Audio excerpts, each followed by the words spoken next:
Hi, I'm Tom Stelzer from Livewire Markets. Fixed income has historically been popular with investors in times of uncertainty, but how has the current market environment impacted it, and where are the opportunities right now? To discuss this and more, I'm joined by Phil Strano, Portfolio Manager for Yarra Capital's Higher Income Fund. Thanks for coming in today, Phil. Thanks, Tom. Lovely to be here. Phil, uncertainty has been the buzzword in markets in 2025. What role do you think fixed income can play in times like these? Well, fixed income is an important diversifier from an income perspective. And right now, there's probably hasn't been a better time to be in fixed income and credit, certainly since pre-GFC, because running yields are at a level we haven't really seen since the GFC. And investors have a kind of unique ability to kind of earn equity-style long-term average returns without necessarily taking the risk or enduring the volatility associated with equity markets. And can you just give us a quick overview of the Yarra Capital Higher Income Fund? Yeah, so the Higher Income Fund was basically something that is quite dear to my heart. I started basically in my previous role at another shop, basically putting together multi-sector portfolios, and I thought it was the best way to manage Australian credit because you are playing across a very large opportunity set. So the Higher Income Fund plays an opportunity set of roughly about 1.8 trillion Australian dollars in terms of opportunity set, much larger than most other credit funds that are siloed in Australian credit. And what that enables you to do is it enables you to kind of focus on risk-adjusted returns through a cycle and be a lot more discerning in terms of what you buy.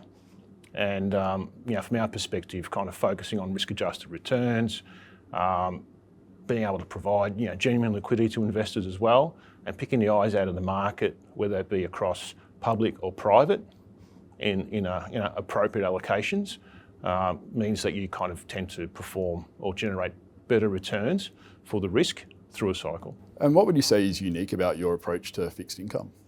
Yeah, so the Higher Income Fund is a multi-sector fund. So, and being a multi-sector fund across Australian credit, it plays across a very large opportunity set, roughly 1.8 trillion, akin to the same size of the ASX. So we have a unique ability, I think, to kind of mesh the best bits of private and public markets to generate an optimal blend of risk, return and liquidity for investors, focusing purely on risk-adjusted returns. So only buying the assets that kind of make sense and compensating us for the risk that we're taking. We're also kind of able to offer real liquidity, and because 70-80% of our assets are daily liquid, we have an appropriate allocation of private debt in Australia of circa 20%, which kind of boosts our yield, but still enables us to be discerning in that space. And we have very transparent pricing as well, valuations. And finally, we feel that Yarra is best placed to manage a multi-sector portfolio, a multi-sector credit strategy, because we are a 28-person investment team, focusing on harvesting alpha from the credit space. Our equities team and our fixed income team work together on a daily basis, sharing ideas and sharing research to optimise our stock selection. And what would you say is the biggest opportunity that fixed income's offering right now? The biggest opportunity is basically the running yield. So when I think about the Higher Income Fund right now, even with projecting all of the interest rate cuts that the market is projecting, so there's another 3 this year, you're still looking at a running yield, an income yield of roughly 6.3% over a 12-month period, which is a really attractive level. You overlay that some form of capital return, which you invariably get by owning the assets, especially given the yield curve being as steep as it is, and you're still looking at kind of return projection of anywhere between 7 and 8%, which once again is not that far away from long-term equity market returns, which can tend to be around roughly between 8 to 10%.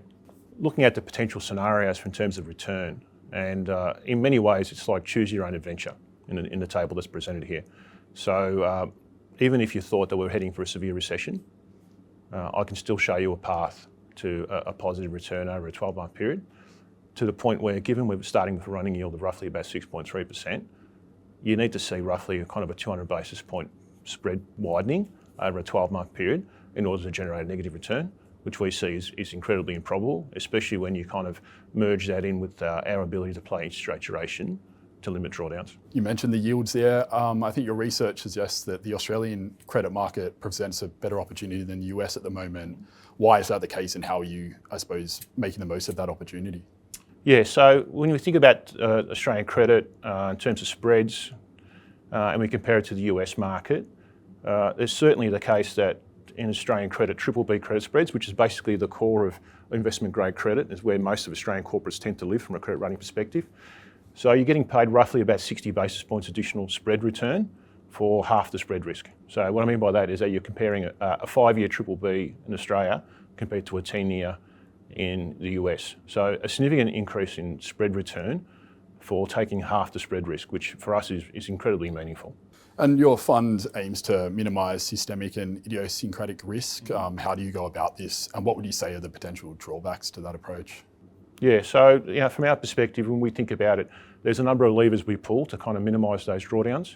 We understand that investors in fixed income don't want to see negative returns. And the beauty of this market right now is that over a 12-month period, it's incredibly improbable that you'll see that. Purely because running yields are so high, but also our ability to kind of limit drawdowns through our use of strategic use of interest rate duration when it makes sense to do so. And also kind of thinking about using kind of credit default swaps and other measures to kind of limit drawdowns. And the validation that we got for that was in April. So in April, where we had significant volatility, we had spreads push out by both 20 to 30 basis points. So in that month, you would have expected something like the higher income fund to potentially have a negative return. We had a positive month by about 65 basis points. So really strong validation of everything we're talking about. And the reason why we were positive is because we're kind of baking in roughly about, if you've got 6.3% yield, they're kind of baking in roughly about 55 basis points a month in income to begin with. And then you've got interest rate duration playing that role in terms of limiting drawdowns. And what we saw in April was that outright yields basically remained pretty static because it wasn't a case that there were inflation concerns. If anything, inflation now is well and truly under control in Australia. So that outright yield kind of meant that investors were continually happy to buy that. The only difference that happened was that the composition of that return changed. So we had spreads kind of push out and bond yields rally.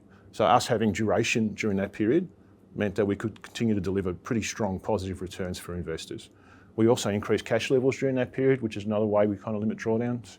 And it's all the aspects of active management that go into kind of delivering what certainly over a 12-month period, a pretty strong platform for positive returns for investors. So looking at performance, we've done exceptionally well, exceeding our return hurdle of cash plus 335 basis points net of fees over 1, 3 and 5 years. And certainly going forward, we're very comfortable that we'll continue to deliver for investors through a cycle.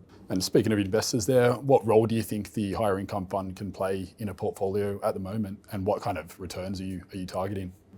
Yeah, so we're pretty comfortable that certainly for calendar 2025, we're well on track to deliver circa kind of, call it 7s, 8%, which is roughly akin to the return hurdle once again. So, whilst the last 2 years we've kind of been able to deliver kind of absolute returns of 10% per annum, we think that's actually slowing down a bit, but it's still a return consistent with the return hurdle, which is kind of a cash plus 400 basis point gross, or a net being a cash plus 335 basis points.